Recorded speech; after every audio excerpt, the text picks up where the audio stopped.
Last time in this Surah Ar-Rahman series, it's not just you're going to have interesting facts. It's not just you're going to have a lot of obscure knowledge, or you're going to be able to drop some Arabic quotes to somebody and they're going to be like, MashaAllah, oh my God, you know so much Arabic. That's not the goal. What is the Quran teaching us? What is the goal?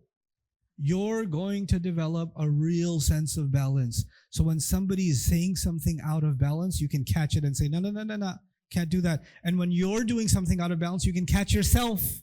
So you don't violate your own scale. You don't mess up your own scale on Judgment Day. Ar-Rahman allama al-Qur'an.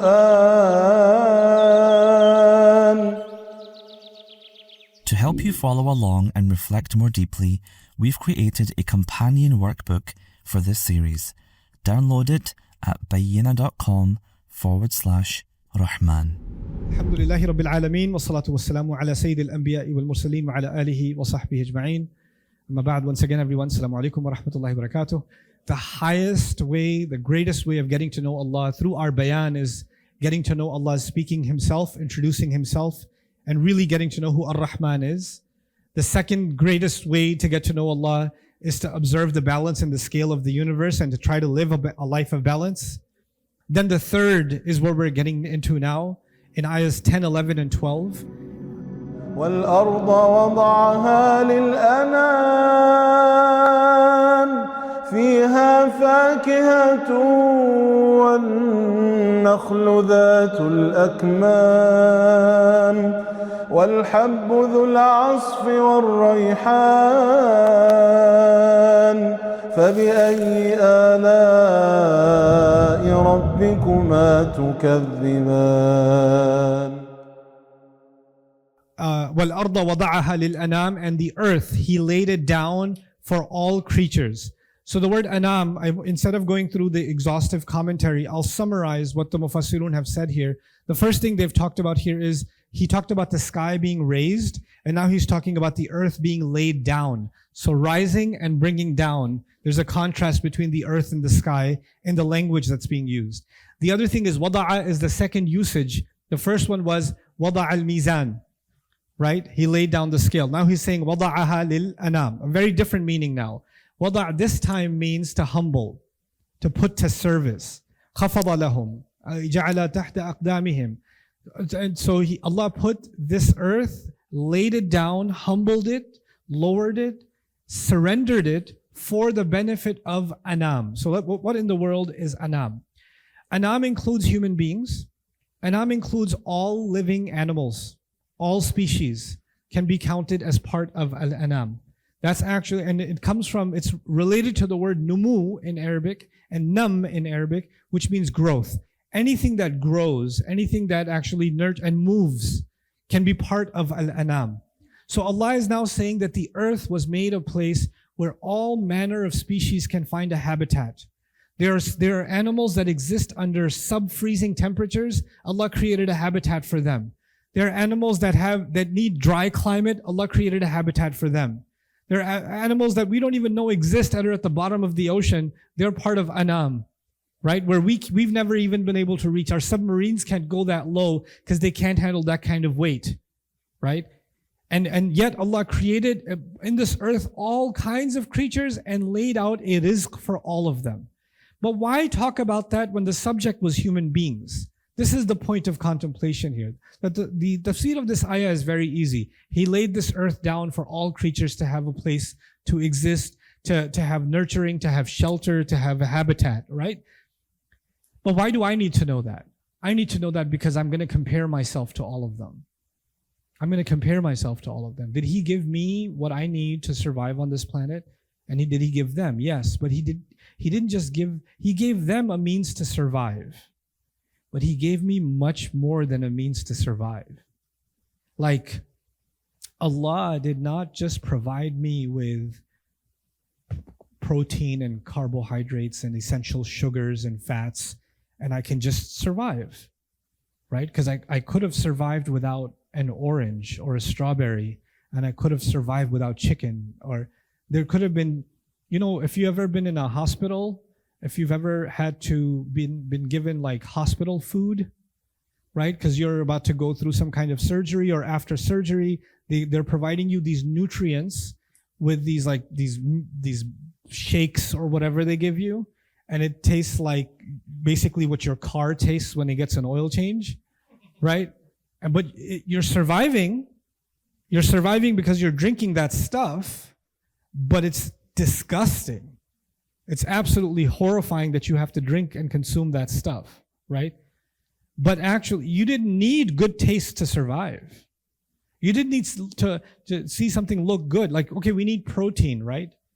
Well, cockroaches have protein. Spiders have protein. Ants have protein. Grasshoppers have protein. We could just crush all of them and put them in a blender and get our protein intake. I mean, as disgusting as that sounds, at the end of the day, nutrients is what the body needs to survive. By the way, are there other animals that eat bugs, that eat, gunk and eat whatever to survive? Are there other animals that eat dead to survive? They do. And that's a system Allah created for them, right? The animals, like fish, for example, breathe and live in the same water that feces is in. This is how Allah made them. But then He made me and He made you, and we got standards. The horse, when you put hay in front of the horse, it doesn't say a little salt at least. It just eats it. And how does it eat it? It eats it off the ground. Would you and I ever accept eating something off the ground? No. By the way, if we did, we probably would still survive. But it's beneath us to eat off the ground. In fact, if you saw a fruit on the street and it was peeled, like a banana that's already been peeled, would you touch it? No, you wouldn't touch it. It needs to be packaged properly for me to eat it. When you compare what Allah created for the rest of the species on this planet, and then you compare it to what we enjoy on this planet, then you realize something. Allah didn't have to do that for me, because He didn't do it for the rest of them, and He could have done me the same way He did for all of them. Isn't that possible for Allah to do? وَالْأَرْضَ وَضَعَهَا لِلْأَنَامِ. Al-Anam includes human beings. So there's a necessary comparison that happens inside of this ayah. But then when He says وَالْأَرْضَ وَضَعَهَا لِلْأَنَامِ, He then adds, actually I'll read this Urdu commentary to you. और ज़मीन को अनाम के लिए वज़ा करने का मतलब ये नहीं है कि वो सबकी मुश्तरक मिल्कियत हो और सियाक इबारत भी, ये नहीं कह रहा, बल्कि कलाम का मुद्दा इस जगह कोई माशी ज़ाब्ता बयान करना है। यहाँ तो मकसूद दरअसल ये बताना है कि अल्लाह ताला ने इस ज़मीन को इस तरह बनाया और तैयार कर दिया कि किस्म किस्म की जिंदा मखलूक़ात के लिए रहने, बसने और ज़िंदगी बसर करने के लिए के काबिल हो गई। ये आपसे आप ही ऐसी नहीं हो गई है। Allah made this home for all kinds of species because they weren't able to just live here on their own. Allah created these habitats for them. खालिक के बनाने से ही ऐसी बनी है. It's because God made it this way that it's this way. If the sun never set, if the sun was always there, then you would just take it for granted. You wouldn't even know what darkness is. You just wouldn't know. You don't know that exists. You know what? Allah's rizq is always there. It never sets. It's always there. And the fact that it's always there makes it the most invisible. Winter isn't always here, right? Winter or summer's not always here. And so it makes you appreciate it. But if summer was always there, you'd never appreciate it. It's just human behavior, human nature. Allah's rahmah is constantly there. So what happens to us? Well, it's always there, so you start taking it for granted. This is the nature of the human being. Anyway, so وَالْأَرْضَ وَضَعَهَا لِلْأَنَامِ فِيهَا فَاكِهَةٌ. Okay, now the subject is changing. Everything was about all the other species. Now He says, in it there is fakiha. What is fakiha? Ismun lima yu'kalu tafakkuhan. Something that is eaten for joy. Something that's eaten. Fakiha in Arabic actually means to smile, to be happy. There are some things you eat that is the moment you eat them, what happens? You could be like a really grouchy, nasty person. But even you, when you have the right kind of strawberry, or the right kind of orange, or the right, you just have the right kind of fruit, you're just like, that was good. Just one bite of something. Fakiha is delicious fruit that makes you smile when you eat it. It just makes you smile. Fakiha. And all kinds of fruit. Fakiha means all kinds of fruit. This is why إِذَا طَابَتْ نَفْسُهُ بِالْحَدِيثِ وَالضَّحِكِ. Actually, when you feel good with laughter, like you eat it, you're like, oh, so good. Like that kind of thing. That's actually fakiha. And by the way, did Allah have to create fruit that's delicious to that extent? No, He didn't. You're like, I don't even like fruit. Okay, but you eat fruit-flavored ice cream. You eat fruit-flavored yogurts, and you don't like fruit. There's fruit in everything you eat, everything you enjoy eating. And when you eat that stuff, there's just this joy that comes on your face. Like my father-in-law, he's so sweet. He knows I have a weakness for certain kinds of yogurt. And I'll just be sitting there, he'll randomly bring me the yogurt. And then he just waits to watch me take the first bite because he knows what happens to my face. Like, oh my God.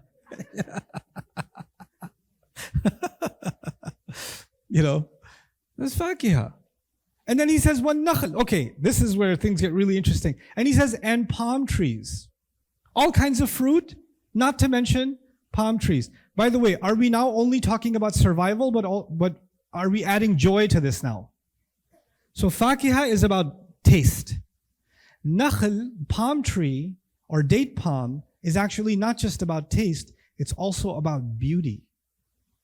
And palm trees weren't just beautiful to the ancient Arabs, they're beautiful to Floridians and Californians and Hawaiians, and they're beautiful in the Khalij, they're beautiful by coastal areas. Palm trees are actually a symbol of relaxation, joy, comfort, anywhere you go. And people that live in areas where you don't get palm trees pay extra to get a palm tree on their front porch just so everybody will say, whoa, you got a palm tree? Allah says, it's a symbol of beauty. But of course, it's also very particular to the Arab, isn't it? So this is something you're going to have to note now. Surat Ar-Rahman will mention things that are very particular to Arab taste. Like, of course, Allah could have mentioned mangosteens here from Malaysia. He could have mentioned mangoes from Pakistan. But He doesn't. He mentions palm trees, date palms. Why date palms? Because it's particular to who? The Arabs. And we're going to have to, Quran is for all of humanity. So why is it particular to the Arabs? That question will get, that mystery will start getting unresolved and getting opened up as we go through the surah. Because we're going to see a bunch of things that are very, very Arab specific inside the surah. So وَالنَّخْلُ ذَاتُ الْأَكْمَامِ. By the way, fakihatun is open-ended. It's nakira. There's no al on it. It's not al-fakiyah. It's fakihatun. All kinds of fruit. Many, many fruits. But nakhl is very particular. So he specifically highlighted the palm tree. So there's something very particular being called out here. I wanted to show you this picture so you appreciate. This is the easy way to understand the ayah. Dhatul akmam. He said, وَالنَّخْلُ dhatul akmam. Dhatul akmam means possessing covers and bunches.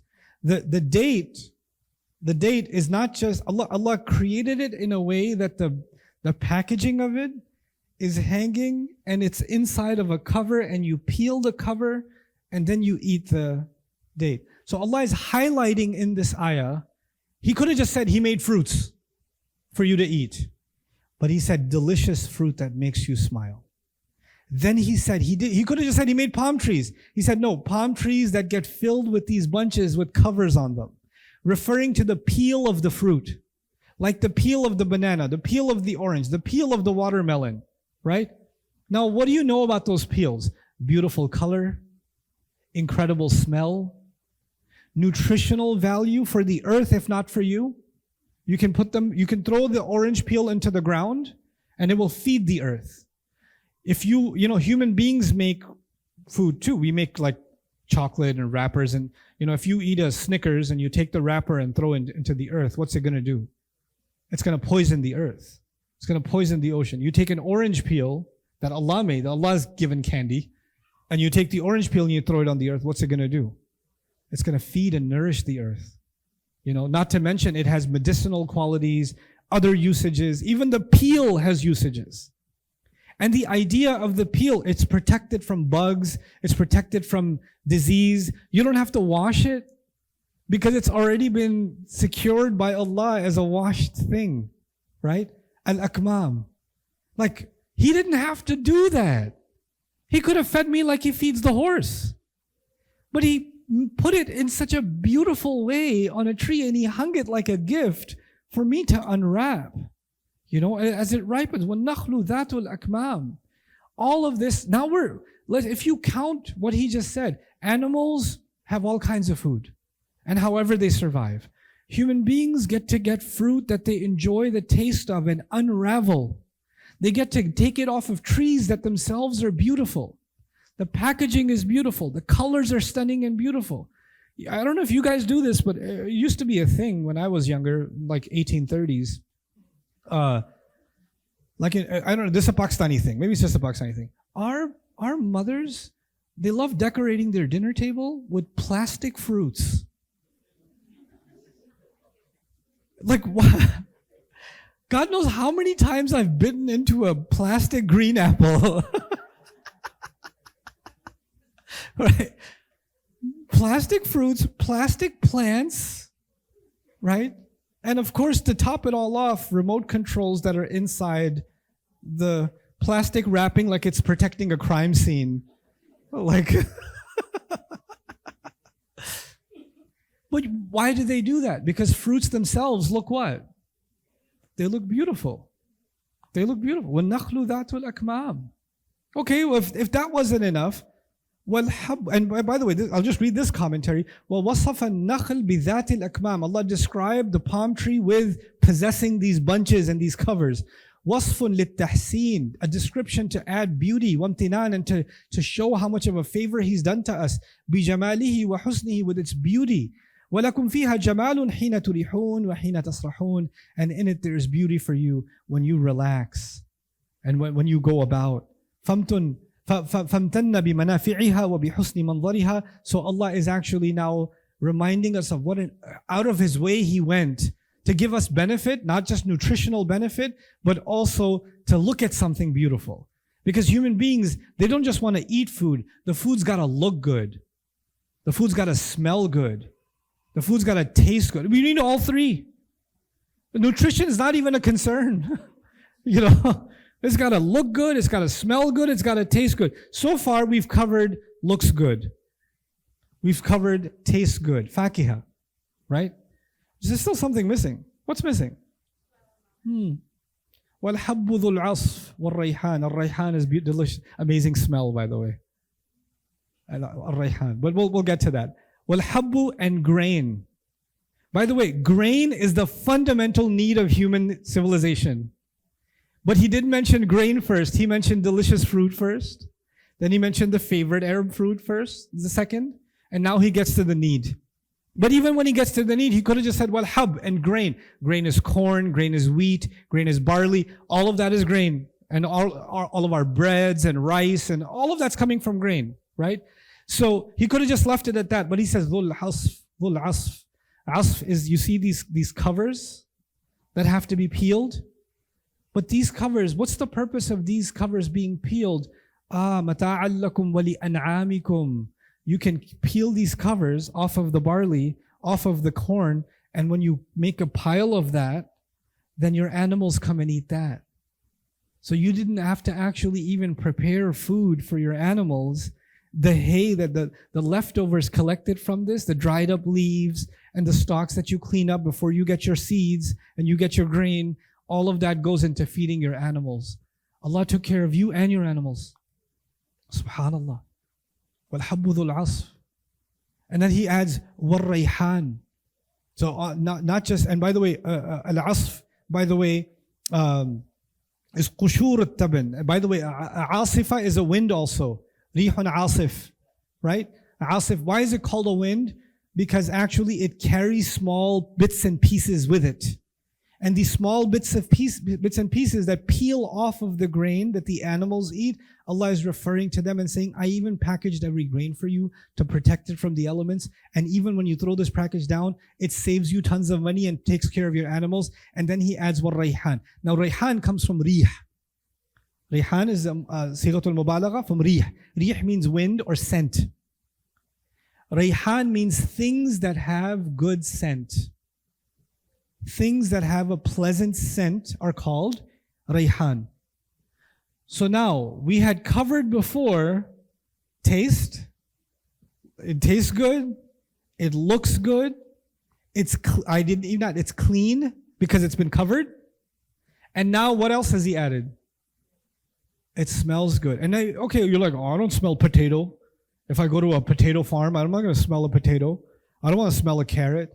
Yeah, but when you cook it, what are you going to do? Mom made aloo gosht. Like, you're going to, it goes in your nose and all of a sudden, rayhan. And rayhan includes flowers. You know that? Anything that has a pleasant smell that grows is captured inside the word of rayhan. So roses and jasmines. And then beyond that, from those things, we create entire industries of perfumes and scents and clothes. All of that is inside Ar-Rayhan. Allah could have created, and Ar-Rayhanu, you notice the dhamma on Ar-Rayhanu is the U sound.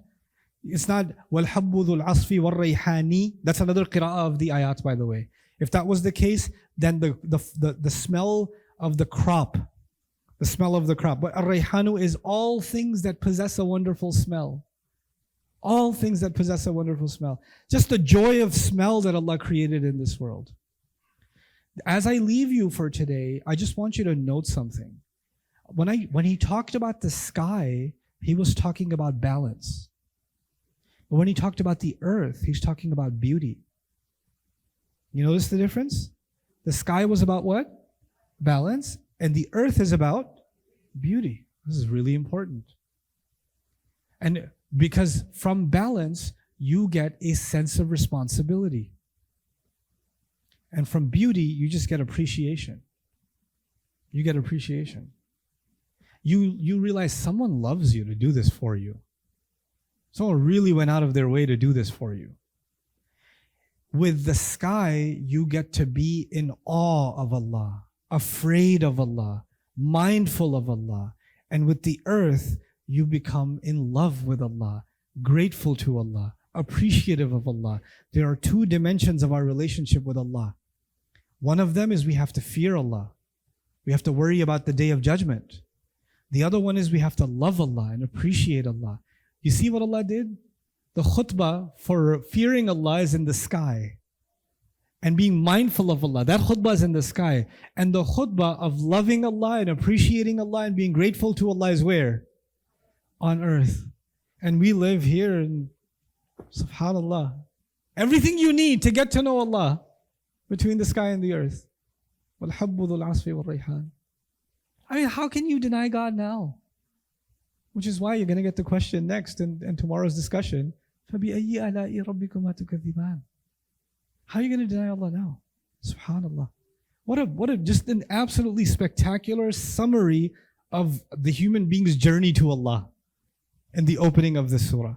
May Allah Azza wa Jal make us love Allah the way He deserves to be loved. And may Allah Azza wa Jal make us responsible the way He wants us to be responsible and bring a scale into all of our lives.